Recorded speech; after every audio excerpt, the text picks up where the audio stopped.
Hello friends, welcome to our channel. Today நாம தாராபாரதி பற்றி பார்க்க போறோம். இது TNPSC நியூ சிலபஸ்ல அழகு 7ல நமக்கு கேட்டிருக்காங்க. தாராபாரதி பற்றிய குறிப்புகள் ஸ்கூல் புக்ல 6th to 12th வரைக்கும் எங்கெங்க இருக்கு அப்படின்னு நாம இந்த வீடியோல பார்க்கலாம். வாங்க வீடியோக்குள்ள போலாம்.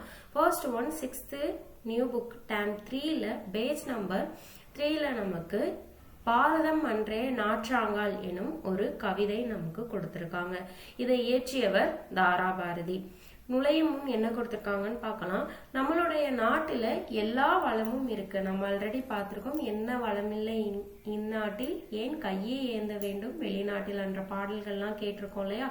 அதற்கு ஏற்றாற் போலவே நம்மளுடைய இந்திய நாட்டில் எல்லா வளங்களுமே பெருகி கிடைக்கின்றன. இயற்கை வளங்கள் மட்டும் இல்லாம இலக்கியங்களும் மிகுதியாக நம் நாட்டில் விளங்குகின்றன. நம் நாடானது மதம், மொழி, இனம், உணவால் வேறுபட்டாலும் அனைவருமே இந்தியன் என்பதில் ஒற்றுமையாக காணப்படுகிறோம். அதுதான் வேற்றுமையில் ஒற்றுமை கொண்டது நம் திருநாடு. தேசிய ஒருமைப்பாட்டை போற்றும் பாடலாக தாராபாரதி இந்த பாடலை நமக்கு இயற்றியுள்ளார். வாங்க பாடல் பார்க்கலாம். புதுமைகள் செய்த தேசம் இது, பூமியின் கிழக்கு வாசல் இது. நம்மளுடைய தேசமானது புதுமைகள் பல கண்ட தேசம். இது பூமியின் கிழக்கு வாசலாகவே திகழ்கின்றது. தெய்வ வள்ளுவன் நெய்த குரல் தான் தேசம் உடுத்திய நூடாடை. அதாவது வள்ளுவர் இயற்றிய திருக்குறளையே நம்மளுடைய இந்திய தேசமானது நூலாடையாக உடுத்தியுள்ளது.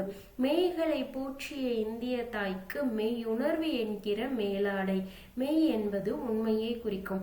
உண்மையை மட்டுமே போற்றுகின்ற நம் இந்திய தாய்க்கு மெய்யுணர்வே மேலாடையாக திகழ்கின்றது. காளிதாசனின் தேனிசை பாடல்கள் காவிரி கரையில் எதிரொலிக்க. காளிதாசன் இயற்றிய பாடல்கள் அனைத்தும் காவிரி கரையில் எதிரொலிக்கின்றன. கம்பனின் அமுத கவிதைகளுக்கு கங்கை அலைகள் இசையமைக்க.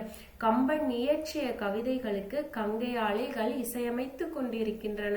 கன்னிக்குமரியின் கூந்தலுக்காக காஷ்மீர் தோட்டம் பூத்தொடுக்கும்.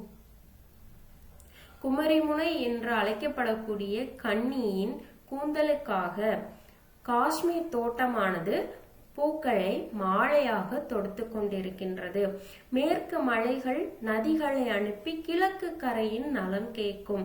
அதாவது ஓடக்கூடிய அனைத்து நதிகளுமே மேற்கு மலையில் தோன்றிய நதிகள். அந்த நதிகளானது கிழக்கு திசை வரை பாய்ந்து செல்கின்றது. புல்வெளி எல்லாம் பூக்காடாகி புன்னகை செய்த பொற்காலம். புல்வெளி அனைத்துமே பூக்களாக பூத்து குலுங்கி கொண்டிருக்கின்ற ஒரு பொற்காலமாக திகழ்கின்றது. கல்லை கூட காவியமாக்கி கட்டி நிறுத்திய கலைக்கூடம். கற்களில் நாம் சிற்பம் செலுத்துகிறோம். அந்த சிற்பங்கள் அனைத்துமே கலைக்கூடமாக திகழ்கின்றன. அன்னை நாட்டின் அமுத சிறப்பில் அந்நிய நாடுகள் பசிதீரம். அந்நியர்கள் நம் நாட்டிற்கு வந்தாலும் அவர்களுக்கு அமுத சுரபியாக நம் இந்திய திருநாடு திகழ்கின்றது. அண்ணல் காந்தியின் சின்ன கைத்தடி அறத்தின் ஊன்றுகோலாக. காந்தியடிகளுடைய அகிம்சை வழியானது இந்தியாவின் அறத்தின் ஊன்றுகோலாக திகழ்கின்றது. புதுமை செய்த தேசம் இது, பூமியின் கிழக்கு வாசல் இது. இயற்றியவர் தாராபாரதி. இதுல நீங்க ஒவ்வொரு லைனையும் நல்லா ஞாபகம் வச்சுக்கோங்க. திரும்ப ஒரு லைன்ஸ் பார்த்துக்கலாம். புதுமைகள் செய்த தேசம் இது, பூமியின் கிழக்கு வாசல் இது. தெய்வ வள்ளுவன் நெய்த குரல் தான் தேசம் உடுத்திய நூலாடை. மெய்களை போற்றிய இந்திய தாய்க்கு மெய்யுணர்வு என்கிற மேலாடை. புதுமைகள் செய்த தேசம் இது, பூமியின் கிழக்கு வாசல் இது. காளிதாசனின் தேனிசை பாடல்கள் காவிரி கரையில் எதிரொலிக்க. கம்பனின் அமுத கவிதைகளுக்கு கங்கை அலைகள் இசையமைக்க. புதுமைகள் செய்த தேசம் இது, பூமியின் கிழக்கு வாசல் இது. கன்னிக்குமரியின் கூந்தலுக்காக காஷ்மீர் தோட்டம் பூத்தொடுக்கும். மேற்கு மலைகள் நதிகளை அனுப்பி கிழக்கு கரையின் நலம் கேட்கும். புதுமைகள் செய்த தேசம் இது, பூமியின் கிழக்கு வாசல் இது. புல்வெளி எல்லாம் பூக்காடாகி புன்னகை செய்த பொற்காலம். கல்லை கூட காவியமாக்கி கட்டி நிறுத்திய கலைக்கூடம். புதுமைகள் செய்த தேசம் இது, பூமியின் கிழக்கு வாசல் இது. அன்னை நாட்டின் அமுத சுரபில் அந்நிய நாடுகள் பசிதீர. அண்ணல் காந்தியின் சின்ன கைத்தடி அறத்தின் ஊன்றுகோலாக. புதுமைகள் செய்த தேசம் இது, பூமியின் கிழக்கு வாசல் இது.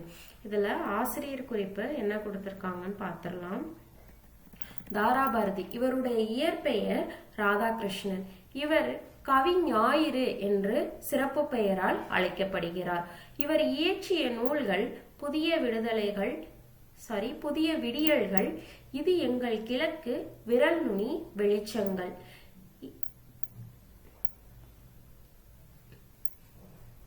தாராபாரதியின் கவிதைகள் எனும் தலைப்பின் கீழ் இந்த பாடலானது நமக்கு கொடுக்கப்பட்டுள்ளது.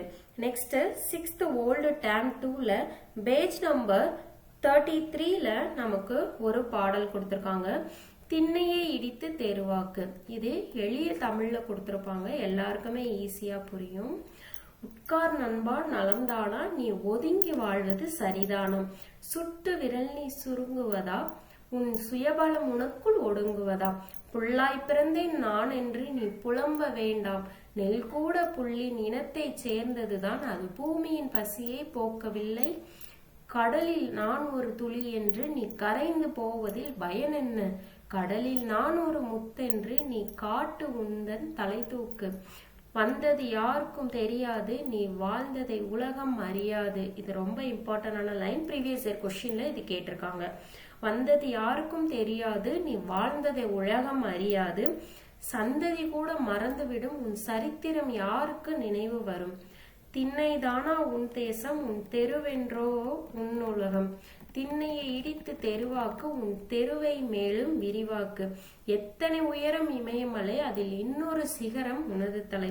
எத்தனை ஞானியர் பிறந்த தரை, நீ இவர்களை விஞ்சிட என்ன தடை. பூமி பந்து என்ன விலை, உன் புகழை தந்து வாங்குமில்லை. நாம் இப்பொழுதே புறப்படுவோம், வா நல்லதை எண்ணி செயல்படுவோம். இயற்றியவர் தாராபாரதி. கவிஞர் தாராபாரதி எழுச்சிமிக்க கவிதைகள் எழுதுவதில் வல்லவராக திகழ்ந்தவர். இவர் ஆசிரியராக பணியாற்றினார். தமிழக அரசின் நல்லாசிரியர் எனும் விருது பெற்றவர் தாராபாரதி. புதிய விடியல்கள், இது எங்கள் கிழக்கு, தாராபாரதி கவிதைகள் முதலியன இவருடைய நூல்களுள் சில. இவர் வாழ்ந்த காலம் 26/2/1947. ஈஸியா ஞாபகம் வச்சுக்கலாம். 1947ல நம்ம நாடு சுதந்திரம் அடைந்தது. 1947 பிப்ரவரி மாசம் 26, நமக்கு ஜான் 26ல சுதந்திரம் அடைந்தோம். இது பிப்ரவரி 6. ஓகே. அப்புறம் 13/5/2000 வரைக்கும் இவர் வாழ்ந்திருக்கார். அடுத்து பேஜ் நம்பர் 50ல ஒரு கண்டென்ட் கொடுத்திருக்காங்க. இதுல பாருங்க, தாராபாரதி இயற்றிய நூல் திண்ணையை இடித்து தேர்வாக்கு. இந்த பாடல் தான் இப்போ நாம பார்த்தோம். ஓகே. நெக்ஸ்ட் 12th ஓல்டு புக்ல பேஜ் நம்பர் 104ல வேலைகள் அல்ல வேள்விகளே எனும் தலைப்பின் கீழ் ஒரு பாடல் கொடுத்திருக்காங்க. மூளையில் கிடக்கும் வாலிபனே, தினம் முதிகிலா வேலையை தேடுகிறாய். பாலைவனம்தான் வாழ்க்கை என வெறும் பல்லவி எதற்கு பாடுகிறாய். வெறுங்கை என்பது மூடதனம், உன் விரல்கள் 10 மூலதனம். கருங்கல் பாறையும் நொறுங்கி விழும், உன் கைகளில் பூமி சுழன்று வரும். கட்டை விரலை விடவும் இமயம் குட்டை என்பதை எடுத்துச் சொல். உன் சுட்டு விரலின் நகமாய் வானம் சுருங்கியதென்று முழக்கிச் சொல். தோள்கள் உனது தொழிற்சாலை, நீ தொடுமிடமெல்லாம் மலர்ச்சோலை. தோல்விகள் ஏதும் உனக்கில்லை, இனி தொடுவானம்தான் உன் எல்லை. கால்நகம் கீறிய கோடுகள் வழியே கங்கையும் சிந்துவும் ஓடி வரும். உன் தோள்கள் இரண்டும் தெற்கு வடக்காய் துருவங்களுக்கு பாலமிடும். மண்புழு வல்ல மானிடனே, உன் மாவழி காட்டு வானிடமே. விண்ணிலும் மண்ணிலும் விளைவுகளே, இவை வேலைகள் அல்ல வேள்விகளே. நூற்குறிப்பு பார்த்துடலாம். இப்பாடலானது தாராபாரதியின் இது எங்கள் கிழக்கு எனும் கவிதை தொகுப்பில் இடம்பெற்றுள்ளது. கவிஞர் தாராபாரதி 26/2/1947 அன்று திருவண்ணாமலை மாவட்டத்தில் குவளை என்னும் சிற்றூரில் பிறந்தவர். இவருடைய பெற்றோர் துரைசாமி, புஷ்பம் அம்மாள். 34 ஆண்டுகள் இவர் ஆசிரியராக பணியாற்றி நல்லாசிரியருக்கான டாக்டர் ராதாகிருஷ்ணா விருது பெற்றவர். சிறந்த கவிஞரான இவர் புதிய விடியல்கள், விரல் நுனி, வெளிச்சங்கள், பூமியை திறக்கும் பொன்சாவி, இன்னொரு சிகரம் முதலான கவிதை நூல்களை படைத்துள்ளார். பல்வேறு விருதுகளையும் இவர் பெற்றுள்ளார். பரிசுகளையும் விருதுகளையும் பெற்றுள்ளார். இக்கவிஞர் 13/5/2000 இயற்கை எய்தினார். அடுத்து நம்ம ஆல்ரெடி கவர்மெண்ட் மெட்டீரியல் ஷேர் பண்ணியிருக்கோம். இந்த லிங்க் வந்து நான் டிஸ்கிரிப்ஷன்ல கொடுக்குறேன். இதுல நமக்கு என்ன கொடுத்துருக்காங்க அப்படின்னா தாராபாரதி இயற்றிய நூல்கள் கொடுத்துருக்காங்க. என்னென்ன இயற்றியிருக்காங்க பாருங்க. புதிய விடியல்கள், விரல் நுனி வெளிச்சங்கள், பூமியை திறக்கும் பொன்சாவி, இன்னொரு சிகரம் ஆகிய நூல்களை தாராபாரதி இயற்றியுள்ளார். இதோட நமக்கு இந்த டாபிக் முடியுது. நம்ம நெக்ஸ்ட் வீடியோல பார்க்கலாம். வீடியோ பிடிச்சிருந்தா சப்ஸ்கிரைப் பண்ணுங்க, லைக் பண்ணுங்க, ஷேர் பண்ணுங்க. தேங்க்யூ.